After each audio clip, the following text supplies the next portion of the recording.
ಜ್ಞಾನಾನಂದಮಯಂ ದೇವಂ ನಿರ್ಮಲಸ್ಫಟಿಕಾಕೃತಿಂ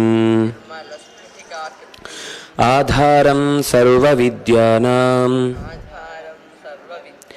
ಹಯಗ್ರೀವಮುಪಾಸ್ಮಹೇ.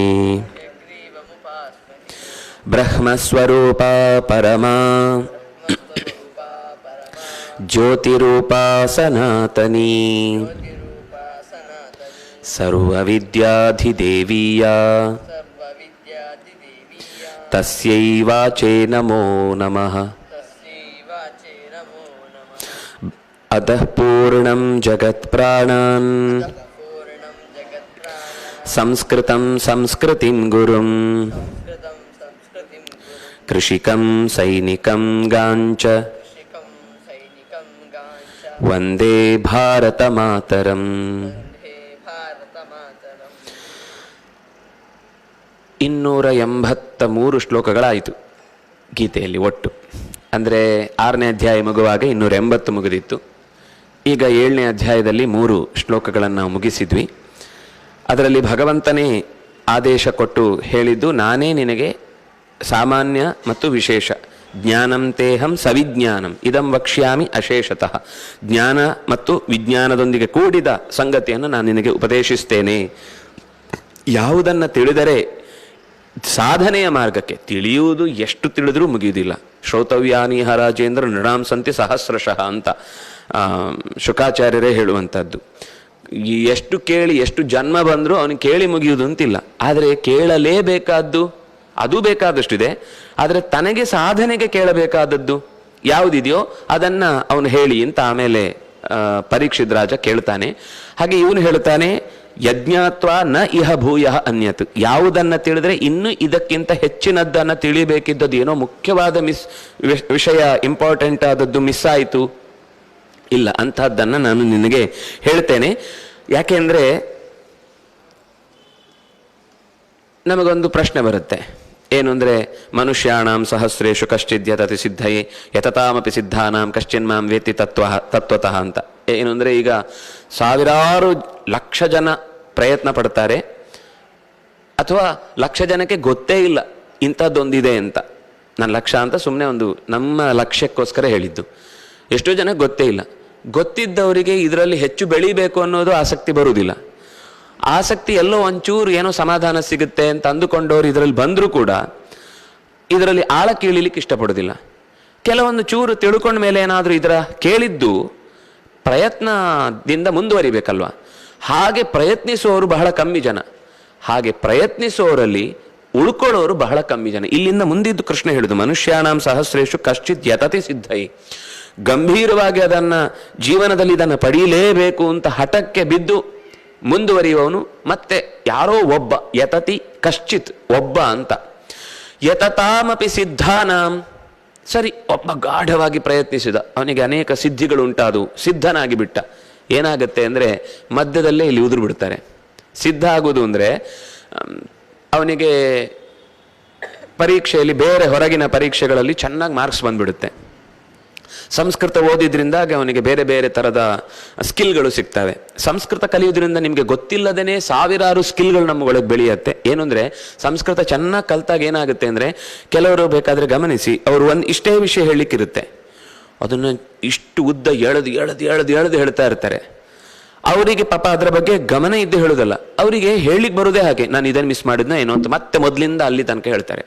ಇನ್ನೊಂದು ಎಷ್ಟೋ ವಿಷಯ ನಾನು ಅದನ್ನು ಸೇರಿಸಲಿಲ್ವೋ ಏನಂತೇಳಿ ಮತ್ತೆ ಇನ್ನೊಮ್ಮೆ ಹೇಳ್ತಾರೆ. ಅದೇ ಸಂಸ್ಕೃತದಲ್ಲಿ ಚೆನ್ನಾಗಿ ಅಭ್ಯಾಸ ಇದ್ದವನಿಗಾದರೆ, ಒಳ್ಳೆ ಗುರುವಿನಿಂದ ಅವನು ಅಭ್ಯಾಸ ಮಾಡಿದವನಾದರೆ, ಅವನಿಗೆ ನಾನು ಹೇಳಬೇಕಾದದ್ದನ್ನು ಹೇಗೆ ಹೇಳಬೇಕು, ಎಷ್ಟು ಹೇಳಬೇಕು, ಎಷ್ಟು ಮಿತಿಯಲ್ಲಿ ಅಷ್ಟನ್ನು ಕವರ್ ಮಾಡಬೇಕು ಅನ್ನೋದು ಒಂದು ಕರೆಕ್ಟಾದ ಒಂದು ಚೌಕಟ್ಟು ಹಾಕಿಕೊಂಡು ಅವನು ಹೇಳಲಿಕ್ಕೆ ಬರುತ್ತೆ. ಇಂಥದ್ದೊಂದು ಸಿದ್ಧಿ. ಇದು ಒಂದು ಹೇಳಿದ್ದು ನಾನು. ಇನ್ನು ಬಾಯಿಯಲ್ಲಿ ಮಾತು ಸ್ಪಷ್ಟವಾಗಿ ಬರುತ್ತೆ. ಮಾತು ಕೇಳಿಸ್ಕೊಂಡವರೆಲ್ಲ ಏನು ಚೆನ್ನಾಗಿ ಮಾತಾಡ್ತಾರೆ ಅಂತ ಹೇಳ್ತಾನೆ ಅವನು. ಆಮೇಲೆ ಮಾತಿಗೆ ಇಳಿದು ಬಿಡ್ತಾನೆ. ಶಾಸ್ತ್ರ ಓದುವುದು ಅಥವಾ ಸಂಸ್ಕೃತದ ಆಳವಾದ ಅಧ್ಯಯನಕ್ಕೆ ಮತ್ತೆ ಸಾಕು ಅನಿಸುತ್ತೆ. ಇಷ್ಟು ಸಾಕು, ನಮಗೆ ಡಿಗ್ರಿ ತನಕ ಇತ್ತಪ್ಪ ಸಂಸ್ಕೃತ, ನಮಗೂ ಚೆನ್ನಾಗಿತ್ತು, ನಾವೆಲ್ಲ ಬೇಕಾದಷ್ಟು ಓದಿದ್ದೇವೆ ಅಂತ. ಅಲ್ಲಿ ಅದೇನಾಗುತ್ತೆ ಅಂದರೆ, ಓದಿದ್ದೇವೆ ಅಂತ ಹೇಳ್ಕೊಳ್ಳುವ ಕಿರೀಟ ಸಿಕ್ಬಿಡುತ್ತಲ್ವ. ಎಲ್ಲರೂ ಹಾಗೆ ಹೇಳ್ತಾರೆ, ನೀವು ಸಂಸ್ಕೃತ ಡಿಗ್ರಿ ತನಕ ಓದಿದ ನೀನು ಅಂತ ಅಪ್ಪ ಅಮ್ಮ ಮನೆಯಲ್ಲಿ ಸ್ವಲ್ಪ ಖುಷಿಯಿಂದ ಹೇಳ್ತಾರೆ. ಇವನಿಗೆ ಅಲ್ಲಿಗೆ ಆ ಯಶಸ್ಸು ಸಿಕ್ಕಿತ್ತು, ಅಲ್ಲಿಗೆ ನಿಂತು ಹೋಗುತ್ತೆ. ಹೀಗೆ ನೂರಾರು ಥರದ ಬೇರೆ ಬೇರೆ ಸ್ಕಿಲ್ಗಳು. ನಾನು ಬರೀ ಸಂಸ್ಕೃತದ ಅಧ್ಯಯನದ ಮಾತ್ರ ಹೇಳ್ತಾ ಇದ್ದೀನಿ. ಇದು ಶಾಸ್ತ್ರದ ಅಧ್ಯಯನ ಮಾಡಿದಾಗ ಅವನಿಗೆ ಮುಂದೆ ಏನಾಗುತ್ತೆ ಅಂತ ಅನ್ನೋದು ಕೆಲವೊಮ್ಮೆ ಹೊಳಿಲಿಕ್ಕೆ ಶುರುವಾಗುತ್ತೆ. ಅಥವಾ ಅವರು ಹೇಗೆ ಯೋಚಿಸ್ತಾರೆ, ಇವ್ರು ಹೇಗೆ ಅದಕ್ಕೆ ಪ್ರತಿಯಾಗಿ ಯೋಚಿಸ್ತಾರೆ, ಅದೆರಡನ್ನು ಕೂಡ ನಾವು ಮೊದಲೇ ಸಾರ್ಟ್ ಔಟ್ ಮಾಡೋದಾದರೆ ಯಾವ ರೀತಿ ನಾವು ಸ್ಟೆಪ್ ಇಡಬೇಕು ಅನ್ನೋದು ಅವನಿಗೆ ಗೊತ್ತಾಗ್ಲಿಕ್ಕೆ ಶುರುವಾಗುತ್ತೆ. ಇನ್ನೂ ಆಳಕ್ಕೆ ಹೋದರೆ ಒಳಗಿನಿಂದ ಸಿದ್ಧಿಗಳು ಬರ್ತವೆ. ಅದು ಸಿದ್ಧಿ ಅಂದರೆ ಜ್ಯೋತಿಷವನ್ನು ಓದದೇ ಇದ್ದರೂ ಕೆಲವು ವ್ಯಕ್ತಿಗಳನ್ನು ನೋಡಿದ ತಕ್ಷಣ ಅವನಿಗೇನೋ ತೊಂದರೆ ಆಗುತ್ತೆ ಅನ್ನೋದು ಗೊತ್ತಾಗುತ್ತೆ ಅವನಿಗೆ. ಅದು ಮಂತ್ರದ ಸಿದ್ಧಿ, ಶಾಸ್ತ್ರದ ಅಧ್ಯಯನದ ಸಿದ್ಧಿಯಿಂದಾಗಿ. ಆ ಸಿದ್ಧಿ ಆಗಲಿಕ್ಕೆ ಶುರುವಾದ ಮೇಲೆ ಅವನು ಮುಂದುವರಿಸೋದು ನಿಲ್ಲಿಸ್ಬಿಡ್ತಾನೆ ಓದುವುದನ್ನು. ಏನು ಮಾಡ್ತಾನೆ ಅಂದರೆ ಅಷ್ಟೊತ್ತಿಗೆ ಏನಾಗುತ್ತೆ, ಜೀವನದಲ್ಲೂ ಅನೇಕ ಘಟನೆಗಳು ಅವನನ್ನು ಜವಾಬ್ದಾರಿಯ ಕಡೆಗೆ ಎಳೆಯುತ್ತೆ. ಅವನು ಬೇಕು ಅಂತ ದಾರಿ ತಪ್ಪುವುದಲ್ಲ, ಆದರೆ ದಾರಿ ತಪ್ಪಿಸಬಹುದಾದ ಬೇರೆ ಬೇರೆ ಅದನ್ನು ಸಮುದ್ರದ ಮಥನದ ಕಾಲದಲ್ಲಿ ಚೆನ್ನಾಗಿ ಹೇಳ್ತಾರೆ. ಒಬ್ಬ ಮಥನ ಅಂದರೆ ಏನು? ಅಧ್ಯಯನ ಮಾಡುವಾಗ ಅವನಿಗೆ ಇದ್ದಕ್ಕಿದ್ದ ಹಾಗೆ ಒಳ್ಳೆ ಅಂದರೆ ಚೆನ್ನಾಗಿ ಶಾಸ್ತ್ರ ಬರಬೇಕು. ಆರಂಭದಲ್ಲಿ ಏನಾಗುತ್ತೆ, ಸಂದೇಹಗಳು ಬರ್ತವೆ, ವಿಷ. ಆ ಸಂದೇಹಗಳು ಪರಿಹಾರ ಆಯಿತು ಅಂತಂದ ಮೇಲೆ ಮದ್ಯ ಅಂದರೆ ಮದ. ನಾನು ಓದ್ಬಿಟ್ಟಿದ್ದೇನೆ, ಬೇರೆಯವರಿಗಿಂತ ಇವನಿಗೆ ಹೆಚ್ಚು ಮರ್ಯಾದೆ ಕೊಡ್ತಾರೆ. ಫಸ್ಟ್ ಪಂಕ್ತಿಯಲ್ಲಿ ತಂದು ಕೂಡಿಸ್ತಾರೆ, ಕಂಬದ ಎಲೆಯಲ್ಲಿ ಕೂಡಿಸ್ತಾರೆ, ಇನ್ನೇನೇನೋ ಮಾಡ್ತಾರೆ. ಅದು ಅವನಿಗೆ ನಾನು ಓದಿದ್ದೇನೆ ಅಂದರೆ ಬೇರೆಯವ್ರಿಗೆ ಸಿಗುತ್ತಾ? ಅವ್ರಿಗೆ ಆ ಕಂಬದ ಎಲೆ ಅಂದರೆ ಏನು ಅಂತಲೂ ಗೊತ್ತಿರಲ್ಲ. ಆದರೆ ಅವ್ರ ಎದುರುಗಡೆ ಎಲ್ಲ ಹೇಳ್ಕೊಂಡು ತಿರುಗಲಿಕ್ಕೆ ಅಷ್ಟೇ ಅವನಿಗೆ ಚೆನ್ನಾಗಿ ಊಟ ಸಿಗುತ್ತೆ, ಚೆನ್ನಾಗಿ ಗೌರವ ಸಿಗುತ್ತೆ. ಇನ್ನು ಸ್ವಲ್ಪ ಮುಂದಕ್ಕೆ ಹೋದರೆ ಇನ್ನೂ ಅವನು ಸಂಪತ್ತನ್ನು ಚೆನ್ನಾಗಿ ಗಳಿಸ್ತಾ ಅಲ್ಲಿ ಅಶ್ವ ಬರುತ್ತೆ, ಆನೆ ಬರುತ್ತೆ. ಈಗದ ಕಾಲದಲ್ಲಿ ಸ್ಕೂಟರ್ ಬರುತ್ತೆ, ಆಮೇಲೆ 4 ಕಾಲಿ ಕಾರಿದ್ದು ಬರುತ್ತೆ, ಅದರಲ್ಲಿ ಮರ್ಸಿಡೀಸೋ, ಬೆನ್ಸೋ, BMW ಯಾವುದೋ ಎಲ್ಲ ತೋಪೆದ್ದೋಗಿರೋದೆಲ್ಲ ಈಗ ಬರುತ್ತೆ. ಈಗ ಬಂದ ಮೇಲೆ ಅವನಿಗೆ ಆಮೇಲೆ ಮನೆ ಕಟ್ಕೊಳ್ತಾನೆ. ಅಲ್ಲಿ ಏನು ಬಂತು, ಆಮೇಲೆ ಅಪ್ಸರೆಯರು ಬಂದರು, ಅವನನ್ನು ಎಲ್ಲರೂ ಹೊಗಳಿಕ್ಕೆ ಶುರು ಮಾಡಿದ್ರು. ಓದೋ ಅಂತ ಹೊಗಳುವ ಅಂಧಾಭಿಮಾನಿಗಳೆಲ್ಲ ಬಂದರು. ಅಥವಾ ಹೆಣ್ಮಕ್ಳೇ ಅವನ ಜೀವನದಲ್ಲಿ, ಅಥವಾ ಅವಳ ಜೀವನ ಆದರೆ ಹುಡುಗರೇ ಅವಳ ಹಿಂದೆ ಬೆನ್ನ ಹಿಂದೆ ಬೀಳ್ಲಿಕ್ಕೆ ಶುರು ಮಾಡಿದರು. ಅಂದರೆ ಇದು ನಮ್ಮ ಒಳಗಿನ ಅಧ್ಯಯನದ ಪ್ರಕ್ರಿಯೆ ಬೆಳೀತಾ ಹೋದ ಹಾಗೆ ಲಕ್ಷ್ಮಿ ಬರ್ತಾಳೆ.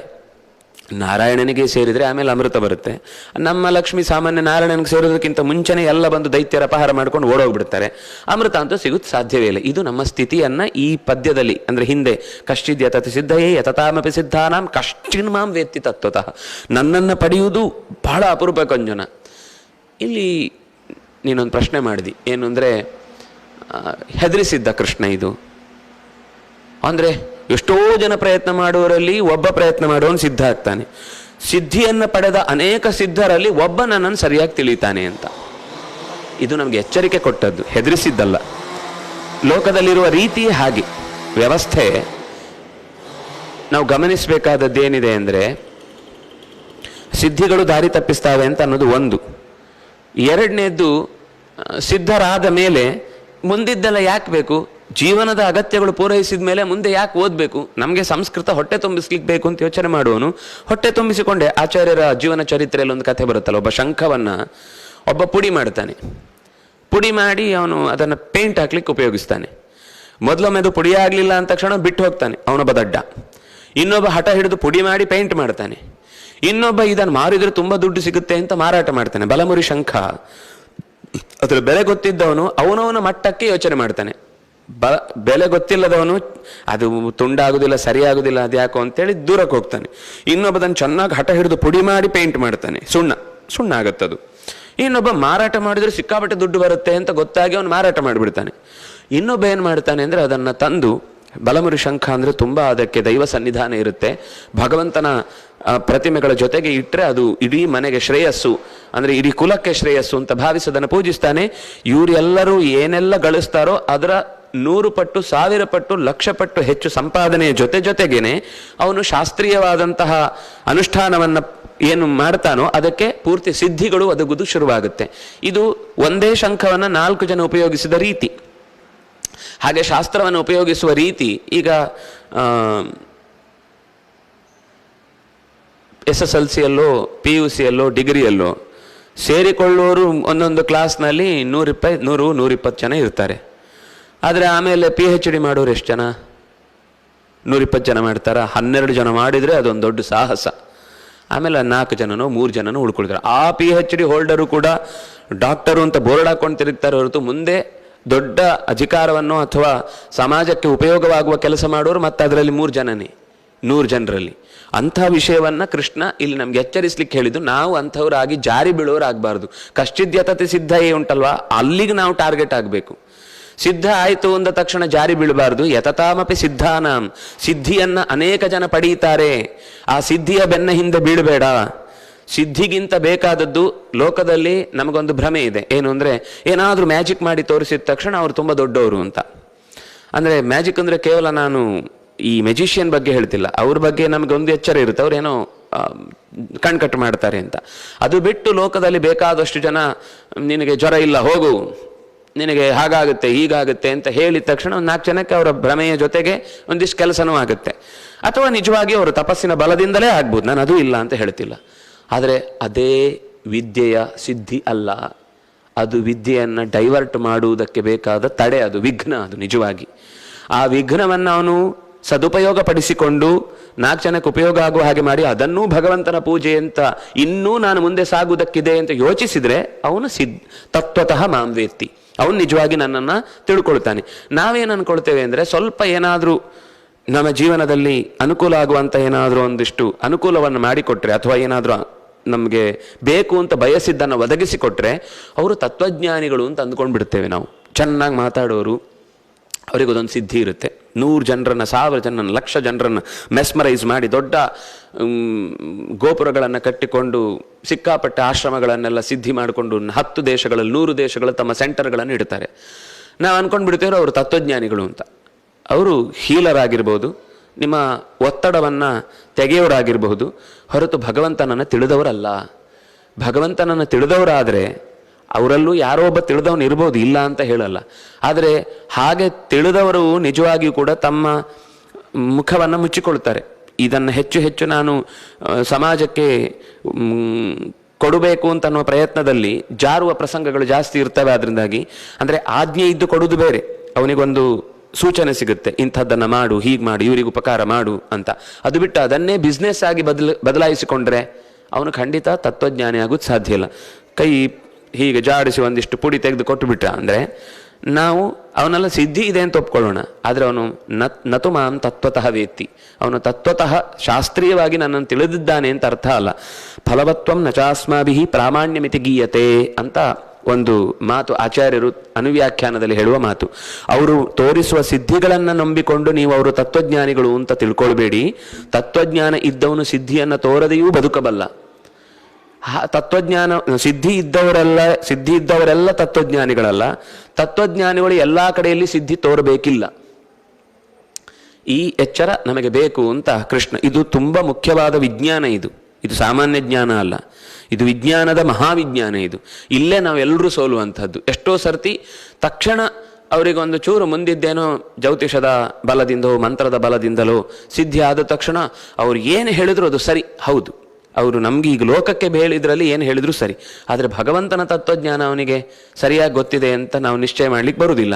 ಯಾಕೆಂದ್ರೆ ಅವರು ಆ ಕಾಲದ ಸಮಸ್ಯೆಯನ್ನು ಪರಿಹರಿಸಲಿಕ್ಕೆ ಬೇಕಾದ ಘಟನೆಗಳ ತಾಳೆ ಹಾಕಿ ನಮಗೆ ಉತ್ತರ ಕೊಡ್ತಾರೆ. ಬಿಟ್ರೆ ಇದು ಜನ್ಮಾಂತರಕ್ಕೆ ಸಂಬಂಧಪಟ್ಟಂತೆ 100 ಜೀವಗಳಿಗೆ ಸಂಬಂಧಪಟ್ಟಂತ ದೊಡ್ಡ ವ್ಯವಸ್ಥೆ ಏನಾಗಬೇಕಿದೆ ಅನ್ನೋದನ್ನು ಹೇಳುವುದರಲ್ಲಿ ಸೋಲಬಹುದು. ಹಾಗಾಗಿ ನಮಗೆ ಇದೊಂದು ಎಚ್ಚರಿಕೆ ಇರಬೇಕು ಅಂತ ಕೃಷ್ಣ ಹೇಳಿ ಮುಂದೆ ಒಂದು ಹಿಂದೆ ಹೇಳಿದ ಸಂಗತಿಗಳಲ್ಲಿ ನಮ್ಮ ಬದುಕಿನಲ್ಲಿ ಸಾಧನೆ ಮಾಡಬೇಕಾದ ದಾರಿಯನ್ನು ಹೇಳಿದರು. ಹೊರ ಪ್ರಪಂಚದಲ್ಲಿ ಏನೇನಿದೆ ಇದನ್ನು ನಾವು ತಿಳಿದಿರಬೇಕು ಅಂತ ಹೇಳ್ತಾ, ಭೂಮಿರಾಪೋ ನಲೋ ವಾಯು ಖಂ ಮನೋ ಬುದ್ಧಿರೇವ ಚ ಅಹಂಕಾರ ಇತಿ ಯಮ್ಮೆ ಭಿನ್ನ ಪ್ರಕೃತಿರಷ್ಟಧಾ. ಭೂಮಿ ಆಪಃ ಅನಲಃ ವಾಯು ಖಂ ಮನಃ ಬುದ್ಧಿ ಏವ ಚ ಅಹಂಕಾರಃ ಇತಿ ಇಯಂ ಮೇ ಭಿನ್ನಾ ಪ್ರಕೃತಿ ಅಷ್ಟಧಾ. ಅಷ್ಟಧಾ ಅಂದರೆ 8 ವಿಧ. ಎಷ್ಟು ವಿಧ? ಅಷ್ಟಧಾ. ಆ ಧಾ ಅನ್ನೋದು ಅಷ್ಟು ವಿಭಾಗಗಳಲ್ಲಿ ಇದೆ ಅನ್ನೋದನ್ನು ಹೇಳಲಿಕ್ಕೋಸ್ಕರ ಬರುತ್ತೆ. ಅಷ್ಟು ವಿಭಾಗಗಳಾಗಿ ಧಾರಣೆಯಾಗಿದ್ದಾವೆ. ಅಷ್ಟಧ 8 ಪ್ರಕೃತಿ ಇದೆ. ಇಯಂ ಮೇ ಭಿನ್ನ, ಈ ಪ್ರಕೃತಿ ನನಗಿಂತ ಭಿನ್ನ, ನನಗಿಂತ ಬೇರೆ. ಇಯಂ ಇತಿ ಇಯಂ, ಇತಿ ಅಂದ್ರೆ ಇಷ್ಟು ಮೇಲೆ ಹೇಳಿದ್ದು. ಭೂಮಿ ಗೊತ್ತಿದೆ, ಮಣ್ಣು. ಆಪಹ ನೀರು. ಅನಲಹ, ಯಾಕೆ ಹೆಸರು ಅನಲ ಅಂತ? ಅಲಂಭಾವ ಇಲ್ಲ ಅದಕ್ಕೆ. ಅಲಂ ಅಂದ್ರೆ ಸಾಕು ಅಂತ. ಬೆಂಕಿಗೆ ನೀವು ತುಪ್ಪ ಹಾಕಿ ಸಾಕ ಅಂತ ಕೇಳಿದ್ರೆ ಸುಮ್ಮನೆ ಇರುತ್ತಾ? ಮತ್ತು ದಗ ದಗ ದಗ ಅಂತ ಉರಿಯುತ್ತೆ. ಅದಕ್ಕೆ ಅನಲ ಅಂತ ಹೆಸರು. ಎಷ್ಟು ಚಂದ ಅರ್ಥ ಇದೆ ನೋಡಿ. ಅಲಂ ಅಂದ್ರೆ ಸಾಕು ಅಂತ ಅರ್ಥ. ಅನಲ ಅಂದ್ರೆ ಸಾಕು ಅಂತ. ಎಷ್ಟು ಇಂಧನ ಹಾಕಿದ್ರು ಮತ್ತು ಅದು ಉರಿದು ಭೂಯ ಏವಾಭಿವರ್ಧತೆ. ಹವಿಷಾ ಕೃಷ್ಣವರ್ತ್ಮ ಇವ. ಕೃಷ್ಣವರ್ತ್ಮ ಅಂದ್ರೆ ಬೆಂಕಿ. ಹವಿಸ್ಸನ್ನ ಹಾಕಿ ಬೆಂಕಿಯನ್ನ ತಣಿಸಿ, ಇನ್ನು ಮುಂದೆ ಬೆಂಕಿ ಯಾವತ್ತೂ ಕೂಡ ಇನ್ನು ತುಪ್ಪ ಬೇಕು ಅಂತ ಕೇಳಲ್ಲ. ಹೇಳಲಿಕ್ಕಾಗತ್ತಾ? ಇಲ್ಲ. ಅದಕ್ಕೆ ಅನಲ ಅಂತ ಹೆಸರು. ಅನಲ ಅಂದ್ರೆ ಸಾಕು ಅಂತ ಹೇಳುವಂಥದ್ದಲ್ಲ. ವಾಯು. ವಾಯು ಅಂತಂದ್ರೆ ಅರ್ಥದಲ್ಲಿ ನಮಗೆ ಗಾಳಿ ಅಂತ ಗೊತ್ತು. ಆ ಶಬ್ದ ಯಾಕೆ ಬಂತು ಅಂತ ಯೋಚಿಸಿದ್ರೆ ವಯಬಂಧನೆ ಅಂತ. ನಮ್ಮ ಇಡೀ ದೇಹವನ್ನ ಜೀವದ ಜೊತೆಗೆ ಬಂಧಿಸಿದ್ದು ಗಾಳಿ. ಗಾಳಿ ಇಲ್ಲ ಅಂದ್ರೆ ಈ ದೇಹ ಬಿದ್ದು ಹೋಗುತ್ತೆ. ಈಗ ಹೇಗೆ ದೃಢವಾಗಿದ್ದೇವೆ ಹಾಗೆ ಇರ್ಲಿಕ್ಕಾಗುದಿಲ್ಲ. ತಕ್ಷಣ ಈ ಚರ್ಮದಲ್ಲೆಲ್ಲ ಒಡಕು ಶುರುವಾಗುತ್ತೆ, ಕೊಳಿಲಿಕ್ಕೆ ಶುರುವಾಗುತ್ತೆ, ಎಲ್ಲ ಶಿಥಿಲಾಗಿ ಬ್ರಿಟ್ಲಾಗಿ ಮಣ್ಣು ಮಣ್ಣಿಗೆ, ನೀರು ನೀರಿಗೆ ಎಲ್ಲ ಆಯಾ ಭಾಗಕ್ಕೆ ಹೋಗಿ ಸೇರ್ಕೊಂಡ್ಬಿಡುತ್ತೆ. ಈಗ ಮಣ್ಣು ನೀರು ಗಾಳಿ ಬೆಂಕಿಯನ್ನ ಒಟ್ಟಿಗೆ ಇಡ್ಲಿಕ್ಕೆ ಕಾರಣವಾದದ್ದು ವಾಯು. ಈ ವಾಯು ಇದರಿಂದ ಹೊರಟು ಹೋಯಿತು ಅಂದ್ರೆ ದೇಹ ಜರ್ಜರಿತವಾಗಿ ಶಿಥಿಲವಾಗಿ ನಾಶವೇ ಆಗುತ್ತೆ, ಉಳಿಯುವುದೇ ಇಲ್ಲ. ಇಲ್ಲ ಅಂದ್ರೂ ಒಂದು ಹಂತದಲ್ಲಿ ಕ್ರಮವಾಗಿ ನಿಧಾನಕ್ಕೆ ನಾಶ ಆಗುವುದಿದೆ, ಯಾಕೆಂದ್ರೆ ಅದು ಇರುವುದೇ ಹಾಗೆ. ಇನ್ನು ಒಂದು ದೊಡ್ಡ ಪ್ರಮಾಣದಲ್ಲಿ ನೋಡಿದ್ರೆ ಆಕಾಶದಲ್ಲಿ ಆಕಾಶ ಕಾಯಗಳೆಲ್ಲ ಇವೆಯಲ್ಲ, ಇವೆಲ್ಲವೂ ಬಂಧನದಲ್ಲಿ ನಿಲ್ಲಿಕ್ಕೆ ಕಾರಣವಾದದ್ದು ವಾಯು. ಪ್ರಾಣ ಅಂತ ಅದಕ್ಕೆ ಇನ್ನೊಂದು ರೀತಿಯಲ್ಲಿ ಪ್ರಾಣ ಶಕ್ತಿ ಅಂದ್ರೆ ವಾಯು ಅಂದ್ರೆ ಅದು ಖಂ. ಅದು ಆಮೇಲಿನ ವಾಯು. ಅದು ನಮ್ಮ ಉಸಿರಿಗೆ ಸಂಬಂಧ, ಬರೀ ಗಾಳಿಯನ್ನ ಕೊಡ್ಲಿಕ್ಕೆ. ಈಗ ಗಾಳಿ ಓಡಾಡುವುದಿದೆಯಲ್ಲ ಅಷ್ಟು ಮಾತ್ರ ವಾಯು ಅಂತ ಹೇಳಿದ್ದಲ್ಲ ಇದು. ಅದರ ಜೊತೆಗೇನೆ ಇನ್ನೂ ಒಂದು ಆಂತರ್ಯದಲ್ಲಿ ಬಂಧನ ಶಕ್ತಿ ಇದೆ. ಅದನ್ನು ಇಟ್ಕೊಂಡು ಹೇಳಿದ್ದು. ಆ ವಾಯುಗ ಆ ಶಕ್ತಿ ಇದೆ. ಅದು ಪ್ರಾಣವಾಯುವಿನ ಸಹಕಾರದಿಂದ ಪ್ರವಾಹವಾಯು ಆ ಕೆಲಸವನ್ನು ಮಾಡುತ್ತಾನೆ. ಒಟ್ಟು ವಾಯು ಅಂದ್ರೆ ದೇಹವನ್ನು ಬಂಧಿಸಿ ಹಿಡಿಯುವಂಥದ್ದು. ಖಂ. ಖಂ ಅಂದ್ರೆ ಆಕಾಶ. ನೀವು ಎಷ್ಟು ಅಗೀತಾ ಹೋದ್ರೂ ಅದಕ್ಕೆ ಮುಗಿಯುವುದೇ ಇಲ್ಲ. ಅದು ನೀವು ಎಷ್ಟು ಆಚೆಗೆ ಇನ್ನೂ ಏನಿದೆ ಅಂತ ಮತ್ತು ಖನನ ಕೆತ್ತಲಿಕ್ಕೆ ತೆಗಿಲಿಕ್ಕೆ ನೀವು ಹೋದಷ್ಟು ಸಿಗ್ತಾನೆ ಇರುತ್ತೆ. ಅದಕ್ಕೆ ಖಂ. ಮನಃ ತಿಳಿಯುವಂಥದ್ದು, ಬುದ್ಧಿ ವಿವೇಚಿಸುವಂಥದ್ದು, ಅಹಂಕಾರ. ಇಲ್ಲಿ ನಾವು ಕನ್ನಡದಲ್ಲಿ ಒಂದು ಅಹಂಕಾರ ಬಳಸ್ತೇವೆ, ಏನು ಅಂದ್ರೆ ನಾನೇನು ಮಾಡಿದ್ದೇನೆ ಗೊತ್ತಾ ಅಂತ. ಅಹಂಕಾರ ಅಲ್ಲ ಇಲ್ಲಿ ಅಹಂಕಾರ ಅಂದ್ರೆ ನಾನು ಅನ್ನುವ ಪ್ರಜ್ಞೆ, ಸೆಲ್ಫ್ ಎಕ್ಸಿಸ್ಟೆನ್ಸು. ಅಂದ್ರೆ ಪ್ರತಿಯೊಂದು ಕೆಲಸದಲ್ಲಿ ನಾನು ಓದ್ತಾ ಇದ್ದೇನೆ, ನಾನು ಕೇಳ್ತಾ ಇದ್ದೇನೆ, ನಾನು ಪಾಠ ಮಾಡ್ತಾ ಇದ್ದೇನೆ ಅಂತ ನನಗೊಂದು ಕೆಲಸದ ಜೊತೆಗೆ ನನ್ನ ಸಂಬಂಧ ಇದೆಯಲ್ವಾ, ಅದು ಅಹಂಕಾರ. ಇದು 8 ಇದೆಯಲ್ವಾ, ಇದು ನನಗಿಂತ ಭಿನ್ನವಾದ ಪ್ರಕೃತಿಯ 8 ವಿಭಾಗಗಳು. ಅಂದ್ರೆ ಇದಿಷ್ಟು ಬೇರೆ ಅಂತ ಆಯ್ತು. ಭಗವಂತನಿಗಿಂತ ಇದಿಷ್ಟು ಬೇರೆ. ಆದ್ರೆ ಇದೆಲ್ಲವೂ ಸೇರಿ ಒಂದು. ಹೌದು, ಇದೆಲ್ಲ ಒಂದು ಅಂತಂದ್ರೆ ಈಗ ಮನಸ್ಸು, ಬುದ್ಧಿ, ಚಿತ್ತ, ಚೇತನ, ಅಹಂಕಾರ ಸೇರಿಸಿ ಮನಸ್ಸು ಅಂತ ಹೇಳ್ತೇವೆ ನಾವು. ಮನಸ್ಸು ಇಡೀ ಸಮಗ್ರ ಸೇರಿದಾಗ ಒಂದಾಗುತ್ತೆ. ಅದರಲ್ಲಿ ಬಿಡಿಸಿದ್ರೆ ಮತ್ತೆ 5 ವಿಭಾಗ ಇದೆ ಹೇಗೋ ಹಾಗೆ ಪ್ರಕೃತಿ ಅಂದ್ರೆ ಒಂದಾಗಿದ್ರು ಅದರಲ್ಲಿ 8 ವಿಭಾಗಗಳು ಮತ್ತೆ ಇವೆ. ಅದು ಜಡ ಪದಾರ್ಥ ಅಂತ ಮುಂದೆ ಗೊತ್ತಾಗುತ್ತೆ. ಭೂಮಿ ಆಪಹ ಅಂದ್ರೆ ಇದನ್ನ ನಿಯಂತ್ರಿಸುವ ಶಕ್ತಿ ಇದೆ, ಬೇರೆ ಬೇರೆ ಚೇತನ ಶಕ್ತಿಗಳಿವೆ. ಆದ್ರೆ ಇದು 8 ನಿಯಂತ್ರಿಸುವ ಒಂದು ಚೇತನ ಶಕ್ತಿಯನ್ನು ಮುಂದೆ ಹೇಳ್ತಾರೆ. ಇದು 8 ಸೇರಿ ಪ್ರಕೃತಿ. ಇದಕ್ಕೆ ಜಡ ಪ್ರಕೃತಿ ಅಂತ ಕರಿತೇವೆ ನಾವು. ಭಿನ್ನ ಪ್ರಕೃತಿ ಅಷ್ಟಧ. ಭೂಮಿ ಆಪಹ, ಭೂಮಿ ರಾಪಹ, ರೇಫಾದೇಶ ವಿಸರ್ಗ ಸಂಧಿ. ಆಪಹ ಅನಲಹ, ಆಪೋ ನಲಹ. ಅದು ವಿಸರ್ಗಕ್ಕೆ ಉ ಬಂದು ಆಪೋ ಆಗಿ ಆಮೇಲೆ ಪೂರ್ವ ರೂಪ ಸಂಧಿಯಾಗಿ ಆಪೋ ಅನಲಹ, ಆಪೋ ನಲಹ. ಆಪ ಅಂತ ಅದಕ್ಕೆ ಯಾಕೆ ಹೆಸರು? ಅಪ್, ಆಪ್ನೋತಿ. ಎಲ್ಲ ಕಡೆಗೂ ವ್ಯಾಪಿಸಿಕೊಂಡ್ಬಿಡುತ್ತೆ. ಚೂರು ನೀರು ಹಾಕಿದ ತಕ್ಷಣ ಹರ್ಕೊಂಡ್ಬಿಡುತ್ತೆ, ತಕ್ಷಣವೇ ಎಲ್ಲ ಕಡೆಗೆ ವ್ಯಾಪಿಸಿಕೊಳ್ಳುತ್ತೆ. ಅದರಿಂದಾಗಿ ಅದಕ್ಕೆ ಆಪ ಅಂತ ಕರೆಯುವಂಥದ್ದು. ವಾಯು ಗಾಳಿ, ಆಕಾಶ. ಇದು ಇಲ್ಲಿ ನಾವು ನೋಡಬೇಕಾದದ್ದು ಭೂಮಿ ಇಕಾರಾಂತವಾದ ಸ್ತ್ರೀಲಿಂಗ ಶಬ್ದ, ಆಪಹ ಸ್ತ್ರೀಲಿಂಗ ನಿತ್ಯ ಬಹುವಂಚನಾಂತವಾದ ಶಬ್ದ, ಅನಲಹ ಪುಲ್ಲಿಂಗ ಪ್ರಥಮ ಏಕ, ವಾಯು ಉಕಾರಾಂತ ಪುಲ್ಲಿಂಗ, ಖಂ ನಪುಂಸಕಲಿಂಗ ಪ್ರಥಮ ಏಕ, ಮನಃ ನಪುಂಸಕಲಿಂಗ ಪ್ರಥಮ ಏಕ, ಮನಃ ಮನಸಿ ಮನಾಂಸಿ. ಇದು ಖಂ ಖೇ ಖಾನಿ, ಇದು ಮನಃ ಮನಸಿ ಮನಾಂಸಿ. ಬುದ್ಧಿ ಭೂಮಿ ಸೇಮ್ ಭೂಮಿ ಭೂಮಿ ಭೂಮಯ ಏವ ಅವ್ಯಯ ಚ ಅವ್ಯಯ ಅಹಂಕಾರ ಪುಲ್ಲಿಂಗ ಪ್ರಥಮ ಏಕ ಇತಿ ಇಯಂ ಯಾವ ಸಂಧಿ ಹಾ ಇತಿ ಇಯಂ ಇ ಎರಡು ಸೇರಿ ಈ ಬಂದಿದೆ ಇತಿ ಇಯಂ ಮೇ ಹಾ ಷಷ್ಠಿ ವಿಭಕ್ತಿ ಹಾ ಏಕವಚನ ಭಿನ್ನ ಆಕಾರ ಅಂತ ಸ್ತ್ರೀಲಿಂಗ ರಮಾ ಶಬ್ದದ ಹಾಗೆ ಭಿನ್ನ ಭಿನ್ನೇ ಭಿನ್ನ ಪ್ರಕೃತಿ ಇಕಾರ ಅಂತ ಸ್ತ್ರೀಲಿಂಗ ಪ್ರಥಮ ವಿಭಕ್ತಿ ಏಕವಚನ ಅಷ್ಟಧ ಎಂಟಾಗಿದೆ ಪ್ರಕೃತಿ ಅಷ್ಟಧ ಅದು ಕೂಡ ಆಕಾರ ಅಂತ ಸ್ತ್ರೀಲಿಂಗ ಇಷ್ಟು ಶಬ್ದಗಳಲ್ಲಿ ಇರುವಂಥದ್ದು ಪ್ರಕೃತಿ ಅಷ್ಟಧ ರೇಫಾದೇಶ ವಿಸರ್ಗ ಸಂಧಿ ಏನಾದ್ರು ಡೌಟ್ ಇದೆಯಾ ಒಟ್ಟು ಈಗ ಏನು ಹೇಳಿದಾಗಾಯ್ತು ಈ 8 ಭೂಮಿ ಅಂದ್ರೆ ಪಂಚಭೂತಗಳಿದು ಮಣ್ಣು ನೀರು ಗಾಳಿ ಮಣ್ಣು ನೀರು ಬೆಂಕಿ ಗಾಳಿ ಆಕಾಶ ಮನಸ್ಸು ಬುದ್ಧಿ ಮತ್ತು ಅಹಂಕಾರ ಇದು 8 ಅಷ್ಟದ ಪ್ರಕೃತಿ ಮೇ ಭಿನ್ನ ನನಗಿಂತ ಭಿನ್ನವಾದ ಪ್ರಕೃತಿಯು 8 ಆಗಿದೆ ಅವುಗಳು ಪರಸ್ಪರ ಭಿನ್ನ ಅವೆಲ್ಲವೂ ಸೇರಿ ಒಂದಾಗಿರುವಂತಹ ಜಡ ಪ್ರಕೃತಿಯು ನನಗಿಂತ ಭಿನ್ನ ಅಂತ ಇಷ್ಟು ಹೇಳಿದ ಯಾಕೆ ಹೇಳಿದ ಯಾಕೆ ಅಂದರೆ ಇದು ಸಾಧನೆಯ ಮಾರ್ಗದಲ್ಲಿ ಜ್ಞಾನಂ ವಿಜ್ಞಾನ ಸಹಿತಂ ಅಂತ ಸೇರಿಸಿ ಅಲ್ಲಿ ಹಿಂದೆ ಹೇಳಿದ್ದ ನಮಗೆ ಇಲ್ಲೊಂದು ಸಂದೇಹ ಮೂಡುವಂಥದ್ದೇನು ಅಂದರೆ ಯುದ್ಧದಲ್ಲಿ ಇದು ಯಾಕೆ ಬೇಕಿತ್ತು ಅಂತ ಯುದ್ಧದ ಸಂದರ್ಭದಲ್ಲಿ ಹೇಳಿದ್ದು ಇದೆಲ್ಲ ಶ್ಲೋಕವನ್ನು ಕೃಷ್ಣ ಇನ್ನೂ ಚಿಕ್ಕದಾಗಿ ಹೇಳಿ ಮುಗಿಸಿದ್ದಾನೆ ನಾವು ತುಂಬ ಬುದ್ಧಿವಂತರಲ್ವಾ ಹಾಗಾಗಿ ವೇದವ್ಯಾಸರು ಪ್ರತಿ ಸಣ್ಣ ಸಣ್ಣ ವಿಷಯವನ್ನು ಕೂಡ ಇನ್ನಷ್ಟು ಎಲಾಬರೇಟ್ ಮಾಡಿ ಕೃಷ್ಣ ಏನೇನು ಹೇಳಿದ್ನೋ ಅದೆಲ್ಲವನ್ನೂ ಮತ್ತಷ್ಟು ಬಿಡಿಸಿ ಹೇಳುವುದಕ್ಕೋಸ್ಕರ ಈ ಶ್ಲೋಕಗಳು ಹೀಗೆ ಬಂತು ಕೃಷ್ಣ ಹೀಗೆ ಬಿಡಿಸಿ ಶ್ಲೋಕವನ್ನು ಯುದ್ಧದ ಭೂಮಿಯಲ್ಲಿ ಹೇಳ್ತಾ ಇದ್ದ ಅಂತ ಅರ್ಥ ಅಲ್ಲ ಕೃಷ್ಣ ಹೇಳಿದ ಅಭಿಪ್ರಾಯದಲ್ಲಿ ಈ ಅಂಶಗಳು ಇದ್ದದ್ದನ್ನು ವೇದವ್ಯಾಸರು ಬಿಡಿಸಿದ್ರು ಆದರೂ ಯುದ್ಧದಲ್ಲಿ ಬಂತೋ ಇಲ್ವೋ ವಿಷಯ ಈಗ ಯುದ್ಧ ಅಂತ ಬಂದಾಗ ಎದುರುಗಡೆಯವನಿಗೂ ಗೆಲುವಾಗಬಹುದು ನಮಗೂ ಗೆಲುವಾಗಬಹುದು ಬಿಟ್ಟು ಹೋಗುವ ಶರೀರದ ಬಗ್ಗೆ ಸಂದೇಹ ಬರುತ್ತೆ ಈ ಶರೀರ ಅನ್ನೋದಾಗಿರುವುದು ಈ ಪ್ರಕೃತಿಯಿಂದ ಇನ್ನೊಂದು ಪ್ರಕೃತಿ ಇದೆ ಚೇತನ ಪ್ರಕೃತಿ ಆ ಚೇತನ ಪ್ರಕೃತಿ ಏನ್ ಮಾಡುತ್ತೆ ಅಂತ ಮುಂದೆ ಹೇಳ್ತಾನೆ ಅಂದ್ರೆ ನಮಗೆ ಯುದ್ಧದಲ್ಲಾಗುವಾಗ ಈ ಎಚ್ಚರ ಇಲ್ಲದೆ ಇದ್ರೆ ಮನಸ್ಸು ಬುದ್ಧಿ ಚಿತ್ತ ಈ ಎಲ್ಲವೂ ಕೂಡ ಏನೇನು ಕೆಲಸ ಮಾಡುತ್ತೆ ಇಷ್ಟು ಪಂಚಭೂತಗಳಿಂದಾದ ನಿರ್ಮಿತಗೊಂಡಂತಹ ಶರೀರ ಇದು ನಾವು ಮುಂದೆ ಪಡೆಯುವುದು ಕೂಡ ಪಂಚಭೂತವಾದ ವಸ್ತುವನ್ನೇ ಅದಕ್ಕೋಸ್ಕರ ಇದು ಹೋರಾಟ ಅಲ್ಲ ಇದು ಧರ್ಮಕ್ಕೋಸ್ಕರ ಹೋರಾಟ ಇರುವುದು ಅದನ್ನಾಗಿ ಧರ್ಮವನ್ನು ನಡೆಸುವಾಗ ಏನೆಲ್ಲ ಗೊತ್ತಿರಬೇಕು ಅದನ್ನು ಕೃಷ್ಣ ಇಲ್ಲಿ ಬಿಡಿಸಿ ಹೇಳ್ತಾ ಇದ್ದಾನಷ್ಟೆ ಅಪರೇಯಮಿತಸ್ತ್ವನ್ಯಾಂ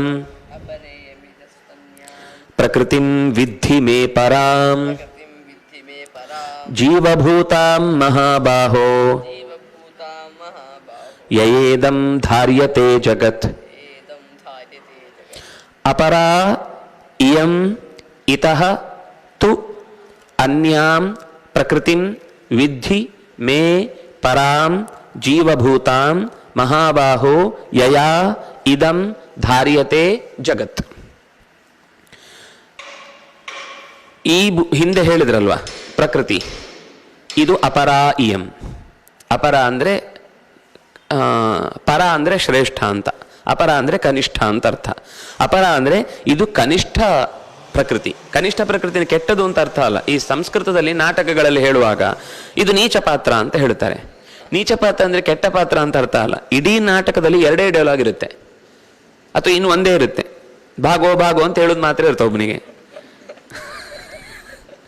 ಓಡು ಓಡು ಓಡು ಅಂತ ಹೇಳೋದಿರುತ್ತೆ ಅಷ್ಟೇ ಬೆಂಕಿ ಬಿದ್ದಿದೆ ಗಚ್ಚ ಧಾವತ ಅಂತ ಹೇಳಲಿಕ್ಕೆ ಇರುತ್ತೆ ಮತ್ತೆ ಬರುವುದೇ ಇಲ್ಲ ಇಡೀ ಅವನೇ ಬೇಕಿದ್ರೆ 10 ಸಲ ಓಡಾಡ್ಬೇಕಷ್ಟೇ ಹೊರತು ಮತ್ತೊಮ್ಮೆ ಅವನಿಗೆ ಇಡೀ ನಾಟಕದಲ್ಲಿ ದೃಶ್ಯದಲ್ಲಿ ಅವಕಾಶವೇ ಇಲ್ಲ ಅಂತಹ ಪಾತ್ರಗಳನ್ನು ನೀಚ ಪಾತ್ರ ಅಂತ ಹೇಳ್ತಾರೆ ನೀಚ ಅಂದ್ರೆ ಕಮ್ಮಿ ಅಂತ ಅರ್ಥ ಹೆಚ್ಚು ಮಾತುಗಳಿಲ್ಲದೆ ಕೇವಲ ಹಿಂದಿನ ಮುಂದಿನ ಘಟನೆಗಳಿಗೆ ಮಧ್ಯದಲ್ಲೊಂದು ಲಿಂಕ್ ಬೇಕಿರುತ್ತೆ ಇವನು ಹೇಳದೇ ಇದ್ರೆ ಅಲ್ಲಿ ಜನ ಎಲ್ಲ ಓಡ್ತಾ ಇದ್ರು ಅಂತ ಮುಂದೆ ಒಂದು ಮಾತು ಬರುತ್ತೆ ಅದು ಲಿಂಕೇ ತಪ್ಪೋಗ್ಬಿಡುತ್ತೆ ಇವನು ಈ ಮಾತು ಇಲ್ಲದೆ ಹೋದ್ರೆ ಹಾಗಾಗಿ ಮುಂದೆ ಹೇಳುವ ಇಡೀ ಘಟನೆಗಳಿಗೆ ಲಿಂಕ್ಡ್ ಆದ ಒಂದು ಪಾತ್ರದ 2 ಮಾತುಗಳಿರ್ತವೆ ಅದನ್ನು ನೀಚ ಪಾತ್ರ ಅಂತ ಹೇಳ್ತಾರೆ ಹಾಗೆ ಇಲ್ಲಿ ಅಪರ ಅಂತಂದ್ರೆ ಕೆಟ್ಟದ್ದು ಅಂತ ಅರ್ಥ ಅಲ್ಲ ಕಮ್ಮಿ ಅಂತ ಎಷ್ಟು ಕಮ್ಮಿ ಅಂದ್ರೆ 2 ತರದ ಪ್ರಕೃತಿಗಳಿವೆ ಅದನ್ನು ಮುಂದೆ ಹೇಳ್ತಾನೆ ಅಪರಾ ಇಯಂ ಇತಸ್ತು ಅನ್ಯಾಂ ಈ ಮೇಲೆ ಹೇಳಿದ್ದ ಪ್ರಕೃತಿ ಇದೆಯಲ್ವಾ ಇದು ಅಪರಾ ಇಯಂ ತು ಇತಃ ತು ಅನ್ಯಾಂ ಇದಕ್ಕಿಂತ ಬೇರೆಯಾದ ಇನ್ನೊಂದು ಪ್ರಕೃತಿ ಇದೆ ಇದು ಒಂದು ಪ್ರಕೃತಿ, ಇದು ಅಪರಾ ಪ್ರಕೃತಿ, ಇದು ಜಡ ಪ್ರಕೃತಿ, ಇದು ಕಮ್ಮಿ, ಇದರ ಶಕ್ತಿ ಕಮ್ಮಿ. ಯಾಕೆಂದ್ರೆ ಅದಕ್ಕೆ ಏನ್ ಮಾಡ್ತಾ ಇದ್ದೇನೆ ಅಂತ ಸ್ವಂತ ನೆಲೆಯೇ ಇಲ್ಲ. ಆ ಪ್ರಕೃತಿ ತಾನೇ ಸ್ವತಃ ಏನು ಮಾಡುವುದಿಲ್ಲ. ಇದಿಷ್ಟನ್ನ ನಿಯಂತ್ರಿಸುವ ಇದಕ್ಕಿಂತ ಬೇರೆಯಾದ ಪ್ರಕೃತಿಂ ವಿದ್ಧಿ ಮೇ ಪರಾಂ, ನನ್ನದೇ ಆದ, ನನ್ನ ವಶದಲ್ಲಿರುವ, ನನ್ನವಳು ಅನ್ನುವ ಶಬ್ದವನ್ನು ಹಾಕ್ತಾನೆ. ಮೇ ಪರಾಂ ಪ್ರಕೃತಿಂ ವಿದ್ಧಿ, ಈ ಹಿಂದಿನದಕ್ಕಿಂತ ಅನ್ಯಾಂ, ಈ ಹಿಂದೆ ಹೇಳಿದ ಜಡ ಪ್ರಕೃತಿಗಿಂತ ಬೇರೆಯವಳಾದ, ಆದರೆ ಈ ಜಡ ಪ್ರಕೃತಿಯನ್ನೆಲ್ಲ ನಿಯಂತ್ರಿಸುವ ಮೇ ಪರಾಂ ಪ್ರಕೃತಿಂ ವಿದ್ಧಿ, ಪರವಾದ ಪ್ರಕೃತಿಯನ್ನು ತಿಳಿ. ಅವಳು ನಿಮಗೆ ಹೇಗೆ ಗೊತ್ತಾಯ್ತು ಇದು ಹಿಂದಿದ್ದು ಜಡ, ಇದು ಚೇತನ ಅಂತ? ಇದು ಜೀವಭೂತಾಂ, ಇದು ಜೀವ ಅಂದ್ರೆ ಪ್ರಾಣಧಾರಣ ಶಕ್ತಿ ಇರುವಂತಹದ್ದು. ಜೀವಧಾರಣೆಯನ್ನು ಮಾಡುವ, ಪ್ರಾಣಧಾರಣೆಯನ್ನು ಮಾಡುವಂತಹ ಪ್ರಕೃತಿ ಇವಳು. ಅಂದ್ರೆ ಇದು ಪ್ರಾಣಧಾರಣೆ ಮಾಡದೇ ಇರುವುದು ಅಂತ ಅರ್ಥ ಅಲ್ವಾ? ಅಂದ್ರೆ ಇದು ಜಡ ಪ್ರಕೃತಿಗಿಂತ ಬೇರೆಯಾದ ಜೀವ ಅಂದ್ರೆ ಚೇತನ ಪ್ರಕೃತಿಯಲ್ಲಿ ಅತ್ಯಂತ ಹಿರಿಯಳಾದ ಜೀವಭೂತಾಂ ಮಹಾಬಾಹೋ, ಹೇ ಮಹಾಬಾಹೋ ಅಂತ ಅರ್ಜುನನ ಸಂಬೋಧನೆ ಮಾಡ. ಯಯ ಜೀವಭೂತಯ, ಯಯ ಅಂದ್ರೆ ಯಾವುದರಿಂದ, ಯಯ ಇದಂ ಜಗತ್ ಧಾರ್ಯತೆ, ಯಾರಿಂದಾಗಿ ಇದು ಇಡೀ ಜಗತ್ತು, ಮಣ್ಣು ನೀರು ಗಾಳಿ ಬೆಂಕಿ ಆಕಾಶ ಮನಸ್ಸು ಬುದ್ಧಿ ಅಹಂಕಾರ ಅಂತ ಅನ್ನೋದು ಜಗತ್. ಈ ಜಗತ್ತನ್ನ ಯಯಾ ಧಾರ್ಯತೆ, ಈ ಪ್ರಕೃತಿ ಭೂತಳಾದಂತಹ ಚೇತನಾತ್ಮಕಳಾದಂತಹ ಚಿತ್ ಪ್ರಕೃತಿ ಅಚಿತ್ ಪ್ರಕೃತಿ ಅಂತ ಕರೀತಾರೆ ಇದನ್ನ. ಅಚಿತ್ ಪ್ರಕೃತಿಯನ್ನ ಯಾವ ಚಿತ್ ಪ್ರಕೃತಿ ಧರಿಸ್ತಾಳೋ ಅವಳು ನನ್ನವಳು. ಹಿಂದಿನ ಇವೆಲ್ಲವೂ ಬೇರೆ ಬೇರೆ ಅಷ್ಟಧಾ, ಆ ಅಷ್ಟಧಾವನ್ನ ಪ್ರಕೃತಿ ಅಂತ ಕರೆದ್ರೆ ಆ ಪ್ರಕೃತಿಗಿಂತ ಬೇರೆಯವಳಾದ ಜಡ ಪ್ರಕೃತಿಗಿಂತ ಹಿರಿಯಳಾದ ಜೀವಭೂತಳಾದವಳು ನನ್ನವಳು.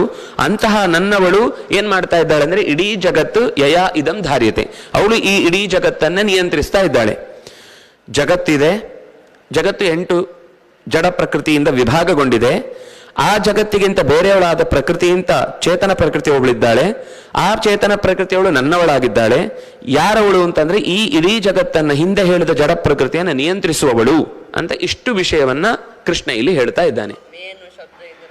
ನನ್ನವಳು ಮೇ ವಿದ್ಧಿ, ಮೇ ಪ್ರಕೃತಿಂ ವಿದ್ಧಿ, ಇವಳು ನನ್ನ ಪ್ರಕೃತಿ ಅಂತ ತಿಳ್ಕೊ, ನನ್ನ ಹೆಂಡತಿ ಅಂತ ತಿಳ್ಕೊ. ಅದು ಮುಂದೆ ಮತ್ತೆ ಕೃಷ್ಣ ಹೇಳುತ್ತಾನೆ ಪರಾಂ ಪ್ರಕೃತಿಂ, ಇದು ಅಪರಾ ಪ್ರಕೃತಿ, ಇದು ಪರಾ ಪ್ರಕೃತಿ. ಪರ ಅಂದ್ರೆ ಶ್ರೇಷ್ಠವಾದ ಪ್ರಕೃತಿಯನ್ನ, ಯಾಕೆಂದ್ರೆ ಅವಳು ಜೀವಭೂತಾಂ, ಇದು ನಿರ್ಜೀವ, ಇದು ಜಡ ಬೇರೆ ಚೇತನ ಬೇರೆ ಆಯ್ತು.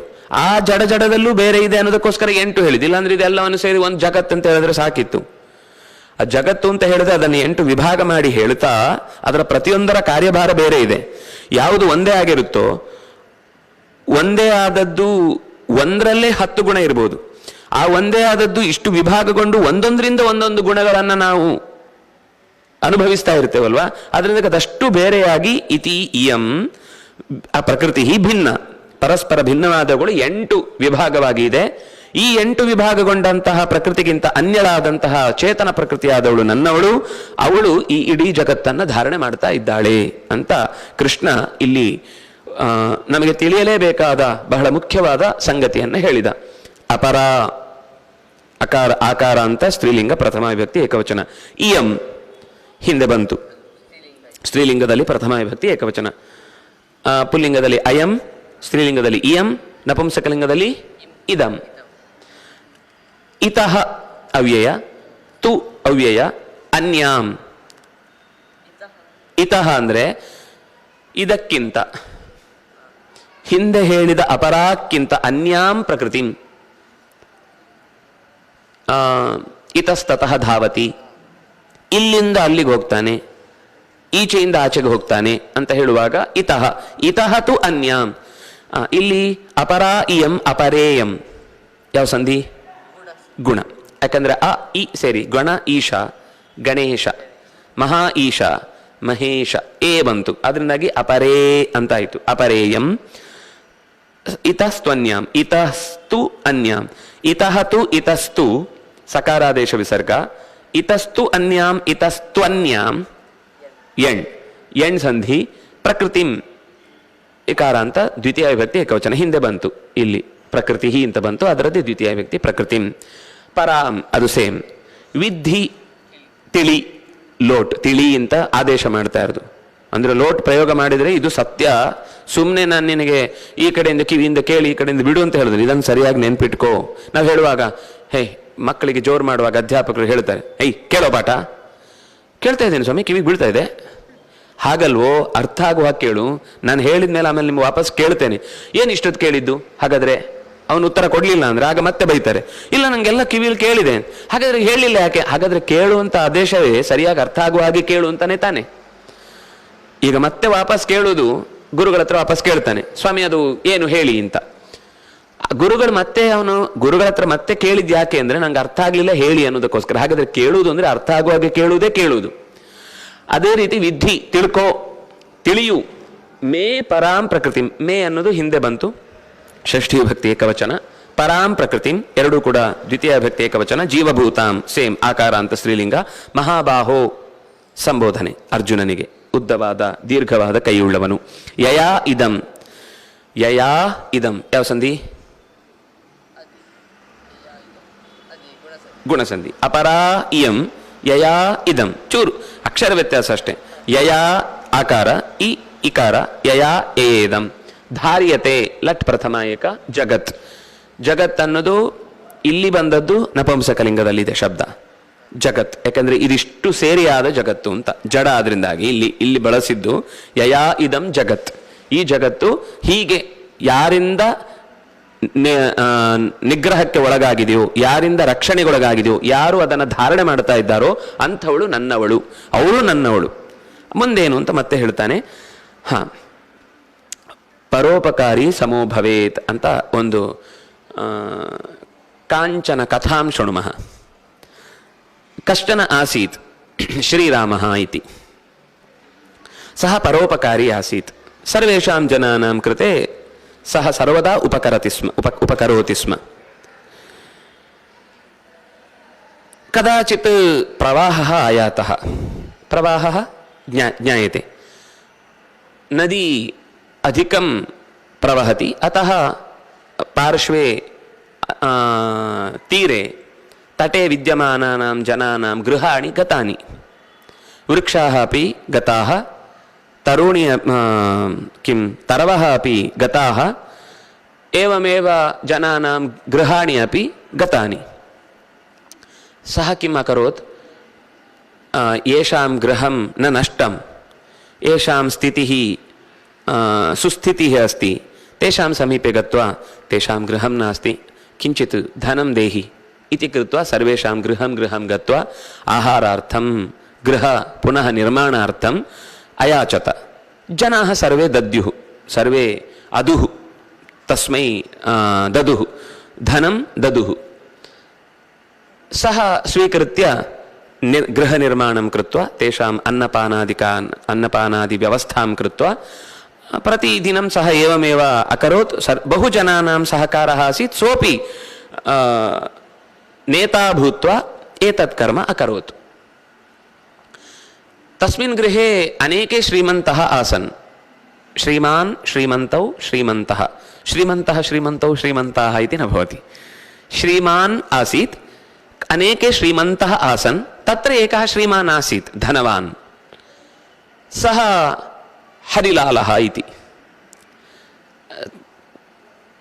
ತಸ್ಸಮೀಪೆ ಗತ್ವಾ ಅಪೃಚ್ಛತ್, ಅವಶ್ಯಂ ಧನಂ ದದಾತಿ ವಾ ಇತಿ. ಸಹ ನ ಅಯಚ್ಛತ್, ನ ದಾಸ್ಯಾಮಿ. ಭವಾದೃಶಾನಾಂ ಲೋಭಿನಾಂ ಕೃತೆ ನ ಧನಂ ದಾಸ್ಯಾಮಿ. ಭವಂತಃ ಏವ ಖಾದಿತ್ವಾ ಅನ್ಯೇಷಾಂ ನಾಮ ಸ್ವೀಕೃತ್ಯ ಅನ್ಯಾಯಂ ಕುರ್ವನ್ನಸ್ತಿ ಭವಾನ್ ನ ದದಾಮಿ ಇತಿ ಅವೋಚತ್. ಅಸ್ತು ಇತಿ ಕೃತ್ವಾ ಸಹ ತಥೈವ ಅಗಚ್ಚತ್. ಪುನಃ ಏವಮೇವ ಅನ್ಯೇಷಾಂ ಯದಾ ಕಷ್ಟಸ್ಥಿತಿಃ ಭವತಿ ತದಾ ಗತ್ವಾ ಸಹಾಯಂ ಕರೋತಿ ಸ್ಮ. ಅತಃ ಪರೋಪಕಾರಿ ಇತ್ಯೇವ, ಪರೋಪಕಾರಿ ಶ್ರೀರಾಮಃ ಇತ್ಯೇವ ತस्य ಟೈಟಲ್ ಅಭವತ್. ಸರ್ವೇ ತಥಾ ಇವ ಶೀರ್ಷಿಕಯಾ ತಂ ಆಹ್ವಯಂತಿ ಸ್ಮ, ಪರೋಪಕಾರಿ ಆಗತವಾನ್ ಇತಿ. ಅನೇನ ಏತಸ್ಯ ಮನಸಿ ಇತೋಪಿ ಅಧಿಕಂ ಅಹಂ ಕಾರ್ಯಂ ಕರೋಮಿ ಇತಿ ಮನಸಿ ಸಹಜತೆಯ ಚಿಂತನ ಆಗತ. ಪುನರೇಕವಾರಂ ತತ್ಸ ಸಮೀಪೆ ಅನಿವಾರ್ಯಂ ಗಂತವ್ಯಂ ಅಭವತ್. ಯದಾ ಅಗಚ್ಚತ್ ಸಹ ಇತೋಪಿ ಸಮ್ಯಕ್ ಅಭತ್ಸಯತ್ತಂ ಶ್ರೀರಾಮಂ. ಕಿಂ ಭವಂತಂ ನ ಅಹಂ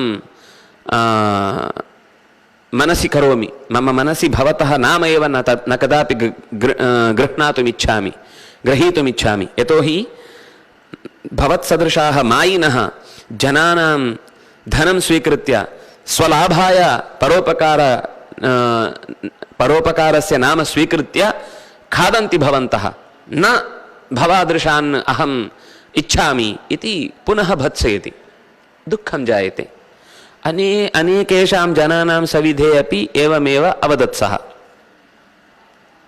एतस्य कर्णपुटयोः अन्तः प्राविशत् एतद्विषयं, दुःखं जातं।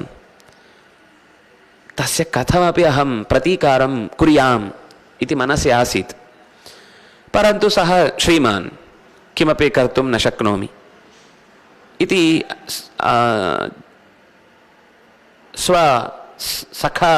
सखीन् प्रति अवोचत्। अन्ये सुहृदः आसन्, तेषां समीपे गत्वा अवोचत्।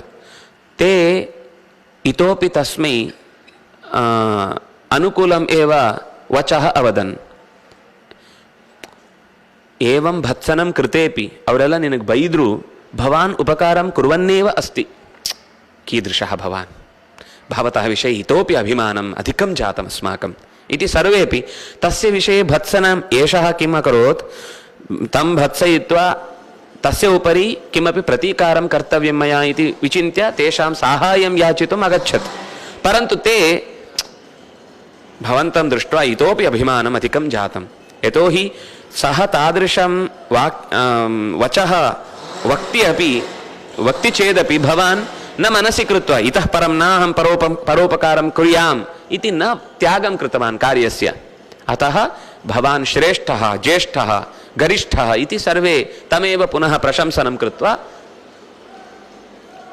तथापि तस्य मनसि प्रतीकारस्य भावना न गता। पिता प्रतिदिनम् एषः रात्रौ सर्वदा विचिन्त्य पितुः समीपे किमर्थं मां भत्सयति, तस्य किमपि अहं प्रतीकारं कुर्याम् इति एव वदन्नासीत्। पिता अवोचत्, मास्तु तथा, यदा कदाचिदपि प्रकृतिरेव उत्तरं ददाति तस्मै, न तथा भवान् परोपकारी चेत् केषाञ्चन भत्सनं भवान् श्रोतव्यमेव भवति, केषाञ्चित् जनानां प्रशंसनमपि श्रोतव्यं भवति। अतः मास्तु चिन्ता, भवान् भवतः कर्म कृत्वा गच्छतु, कर्मणः उपरि दीक्षां करोतु, दृष्टिः तत्रैव पततु, मा अन्यत्र इति द्विवारं त्रिवारम् उक्तवान्। तथापि एतस्य मनसि एतावत् परोपकारं कृत्वापि मां भत्सयति, तस्मै किमपि कर्तव्यम् इत्येव मनसि आसीत्। बहवः सन्ति तथा। कदाचित् एकः मल्लः आगतवान्, सः मुष्टिमल्लः। एतस्य समीपे आगत्य माम् उपकुरु, बहु कष्टमस्ति, मम कुटुम्बः अत्यन्तं दुस्थित्यां प्रस्थितः अस्ति, पतितः अस्ति, अतः भवान् साहाय्यं करोतु। सर्वे अवदन् माम्, उपकारी श्रीरामस्य समीपे यः कोऽपि गच्छति चेत् तस्य आशा न दुराशा भवति, अवश्यं सः तस्मै आशां परिपूरयति। एषः समयः तस्मै किमपि प्रतिकर्तुम् इति कृत्वा, एवं वा, अस्माकं ग्रामे कश्चन श्रीमान् अस्ति, सः मल्लविषये बहु आसक्तः, सः मल्लोपि स्वतः मल्लः सः, अपि च तस्य आदरः अस्ति अस्मिन् विषये, तत्समीपे गत्वा पृच्छतु, सः दद्यात् त्वाम् इति। सः गतवान्, गत्वा एवमेव 100 वराहाणि, वराह इत्युक्ते तस्मिन् काले श्रेष्ठः इति अर्थे वराह शब्दः अस्ति। धनमपि श्रेष्ठं खलु, अतः धनस्यापि वराहः इति पूर्वम् उक्तमासीत्। सः 100 यावत् धनम् अपेक्षते इति तस्य समीपे गत्वा अयाचत। किं भवादृशाः जनाः अत्र आगत्य मां याचन्ति अन्यायमेतत् दुरवस्थां दृष्ट्वा अहम् इतोपि दुःखम् अनुभवामि देहः पुष्टः पीनः अस्ति तथापि याचनां करोति वा दुर्जनोऽयं भवान् दुर्जनोऽसि भवान् इति सम्यक् भत्सयति तस्य बहु खेदः जातः किमपि न उक्तवान् सः नैव भवान् मल्लः इति सर्वे जनाः तथा माम् अवोचन् अतः आगत्य अपृच्छन् मल्लो वा अहं किमपि न जानामि मल्लविषये मम अत्यन्तं किम् उभयोः मध्ये कुट्टनम् एषः तं कुट्टति एषः एतं कुट्टति या काचित् स्पर्धा भवति वा तादृशी स्पर्धायाः अर्थः एव नास्ति मल्लयुद्धे नाहं रुचिम् अनुभवामि तत्र नास्ति कोऽपि सन्तोषः इति पुनः अभत्सयत् एतस्य कोपः जातः तथापि एतस्य अस्मिन् विषये किमपि ज्ञानमेव नास्ति इति सः अजानत् यतोहि सः तथैव उक्तवान् किमपि न जानाति इति सः ज्ञातवान् पुनः अस्य गृहं प्रत्यागतवान् आगत्य किं भोः सः मल्लयुद्धं न इच्छति अपि च याचनां यः करोति तं बहु भत्सयति भवन्तम् अभत्सयद्वा किमकरोत् भवान् मल्लयुद्धस्य प्रभावः भवति नास्ति इति मन्ये भवान् मल्लः खलु यदा सः भवन्तम् अभत्सयत् तद् अवमानम् अकरोत् तदैव भवान् तं कुट्टित्वा आगन्तव्यं खलु इति एषः अजानत् तस्य विषये ज्ञातवान् यतोहि तस्य वैरम् आसीत् अतः मां प्रेषयति एषः अवश्यं स्वकार्यसिद्धये मां तत्र प्रेषयति अतः एतस्य कारणादेव अहम् अवमाननं प्राप्तवान् इति कृत्वा तस्मै सम्यक् भत्सयित्वा कुट्टित्वा ताडयित्वा गच्छति सः हस्तौ पादौ च सम्यक् क्षतादिकं जातं तेन बहु वेदना जाता मर्दयित्वा गतवान् सः मल्लः खलु सम्यक् मर्दयित्वा गतवान् पिता अवोचत् तदा गृहे एव किमपि कार्यं कर्तुं शक्तिरेव नासीत् 5 सप्ताहानि यावत् दिनानि गतानि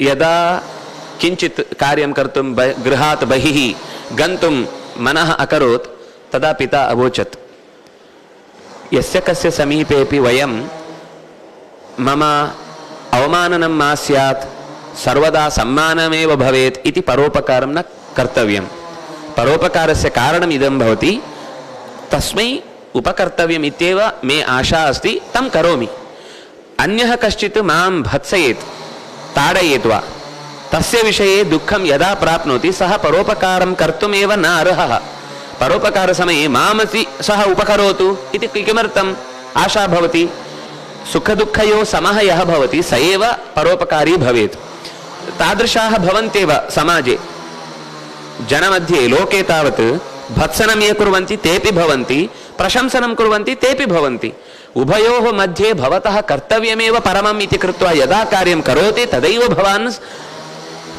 निजपरोपकारी भवति निज इत्युक्ते स्वसन्तोषाय यः कर्म करोति स एव परोपकारी भवति न तु अन्यः मां भत्सयति इति कृत्वा यदा दुःखी भवति स कदाचिदपि कर्म उत्तमं कर्म कर्तुं नार्हति इति यदा पिता अवोचत् ज्ञातवान् अन्यस्मै यदा कदाचित् अहं दुष्टं कर्म कर्तुम् इच्छामि तदा मामेव तत् प्रतीकारः यदा भवति तदा वयमेव दुःखे मग्नाः भवेम अतः मास्तु इति कृत्वा तदनन्तरं सः उत्तमरीत्या कर्म कृत्वा परोपकारी इति अन्वर्थतया बभूव इति अस्याः कथायाः नीतिः एवम् अस्माकं कर्म सर्वदा सत्कर्म भवितव्यम् अपि च सर्वेपि प्रशंसन्ति इति आशया न कर्तव्यं केचित् भत्सयन्ति केचित् प्रशंसन्ति भत्सन प्रशंसयोः मानापमानयोस्तुल्यः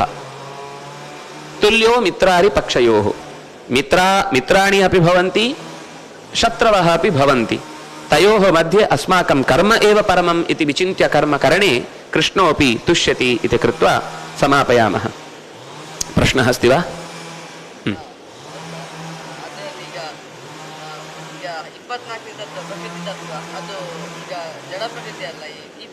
ಹೌದು, 24 ತತ್ವಗಳನ್ನು ಹೇಳುವಾಗ ಇದರಲ್ಲೇ ಇನ್ನೊಂದಿಷ್ಟು ವಿವರ ಕೊಡ್ತಾ ಹೋಗ್ತಾರೆ. ಪ್ರಕೃತಿ 8 ಹೌದು. ಇಲ್ಲಿ ಇದನ್ನೇ ಮತ್ತಷ್ಟು ವಿವಕ್ಷಾ ಭೇದದಿಂದ ಬೇರ್ಪಡಿಸಿದಾಗ 24ನೆಯ ತತ್ವವಾಗಿ ಪ್ರಕೃತಿ ಬರ್ತಾಳೆ. ಅದು ಈ ಎಲ್ಲ ಪ್ರಕೃತಿಯನ್ನು ನಿಯಮಿಸುವಂತಹ ಲಕ್ಷ್ಮೀ ರೂಪ.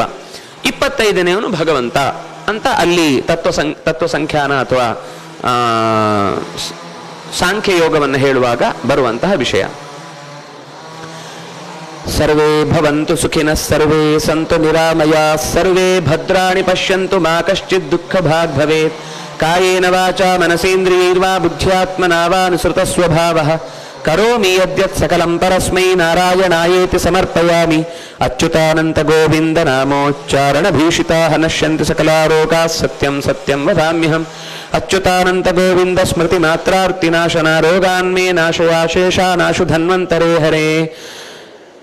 ಕೃಷ್ಣಾಯ ಯಾದವೇಂದ್ರಾಯ ಜ್ಞಾನಮುದ್ರಾಯ ಯೋಗಿನೇ ನಾಥಾಯ ರುಕ್ಮಿಣೀಶಾಯ ನಮೋ ವೇದಾಂತ ವೇದಿನೇ.